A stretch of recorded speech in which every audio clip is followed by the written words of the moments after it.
యోహాను ఎక్కడున్నాడు? నీళ్ళలో ఉన్నాడు అనుకుందాం. వీళ్ళు ఎక్కడున్నారు?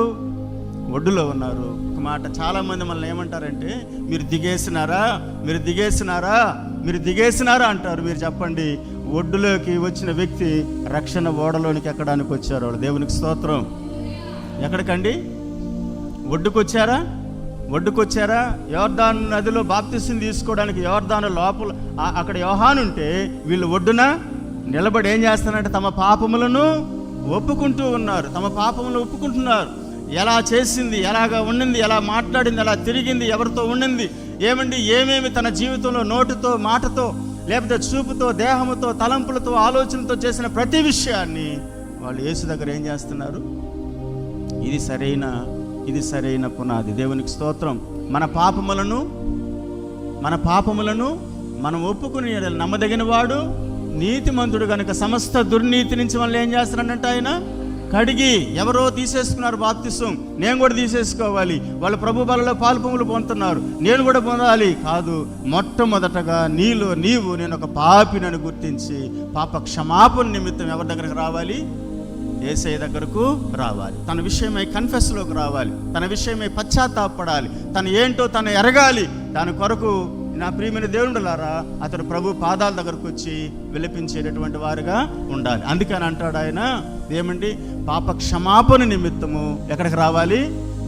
బాప్తిస్మము దగ్గరికి రావాలి. అలాగా వచ్చిన వాళ్ళు ఏమవుతారంటే, దేవుని చిత్తాన్ని జరిగించే విషయంలో ఎన్ని రకాల పరిస్థితులు వాళ్ళ యొక్క ఆధ్యాత్మికమైన జీవితం మీద దాడి జరిగినా వాళ్ళు ప్రభు కోసం బ్రతకడానికి తీర్మానము తీసుకుంటారు. ఎందుకంటే వాళ్ళ ఫౌండేషన్ ఎలాగుంది, వాళ్ళ పునాది ఎలాగా ఉంది.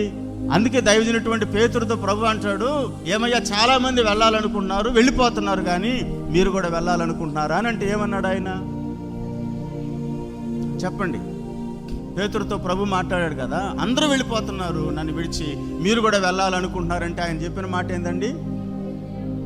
నిత్య జీవపు మాటలు గలవాడువు నీవే. హల్లెలూయా. నీవెవరు? నిత్య జీవపు మాటలు కలిగిన వాడువు, నిన్ను విడిచిపెట్టి మమ్మల్ని ఎక్కడికి వెళ్ళమంటారు? ఎందుకనంటే ఒక మాట అంటాడు ఆయన, విస్తారమైన చేపలు పట్టినప్పుడు, ప్రభు నేను పాపాత్ముడు ప్రభు, నన్ను విడిచిపెట్టి వెళ్ళు. ఏమని ఎరిగాడు? చెప్పండి, మనం ఏమని ఎరగాలి? లేదు నేను 50% బాగున్నాను, 75% బాగున్నాను, 90% బాగున్నాను అని అంటే, నా పిల్లారా, దేవుడు నువ్వు బాగున్నావు అని అనకపోతే, నిన్ను ఎంతమంది బాగున్నావు అని అన్నా, మనల్ని ఎంతమంది బాగున్నావు అని అన్నా, అది దేవుని దగ్గర ఆమోదయోగ్యము కానీ.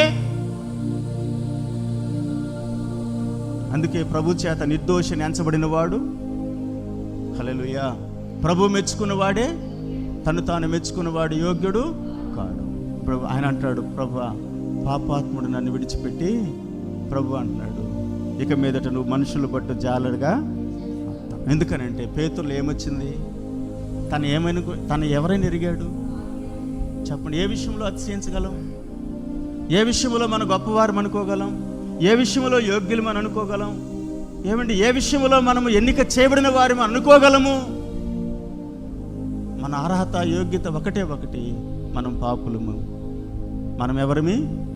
ఆ విషయమై ఎరిగి దాని విషయమై పశ్చాత్తాపపడమే మనిషికి మనకు కలిగినటువంటి యోగ్యత. హల్లెలూయా. ఆ విషయంలో మనం సరైనటువంటి అనుభవంలోనికి రాగలిగితే అదే మనల్ని ప్రభు ఎదుట నిలబెట్టగలిగినటువంటి యోగ్యత. అందుకే వీళ్ళు వచ్చి ఆయన ప్రకటిస్తున్న విషయం అంటాడు ఆయన, దేని నిమిత్తము? పాప క్షమాపణ నిమిత్తము. హల్లెలూయా. ఏం చేసుకోవాలంటే వాళ్ళు ఒడ్డుకొచ్చి ఏం చేస్తున్నారు ఇప్పుడు? తమ పాపములను, చెప్పండి, మారు మనసు, తమ పాపములను ఒప్పుకొనుచు ఏం చేయాలంట? పాపాలు ఏం చేయాలి?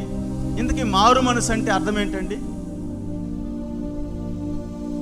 ఇప్పుడు క్షమించబడాలి అని అనుకున్నాం అనుకో, నేను క్షమించబడాలి నా ప్రభు దగ్గర ఒక విషయమై అని అనుకున్నాం అనుకోండి, ఇక మీదట ఆ విషయంలో మనం ఎలాగ ఉండాలని అడుగుతాము? ఆ విషయంలో నేను ఇక మీదట నా దేవునికి విరోధంగా బ్రతకకూడదు అనుకున్నప్పుడే దాని విషయం ఏం చేస్తాం? క్షమాపణ. నన్ను క్షమించండి, ఇంకొకసారి నేను నా తప్పు చేయను అని అనడానికి ఎవరి దగ్గరకు వస్తున్నాం? తండ్రి దగ్గరికి వస్తున్నాం. అంటే మొదట క్షమించబడాలన్నటువంటి ఆ మనసు రావాలి, ఇక మీదట నేను అలా ఉండకూడదన్న మనసు రావాలి. యోహాను ఎక్కడున్నాడు? నీళ్ళ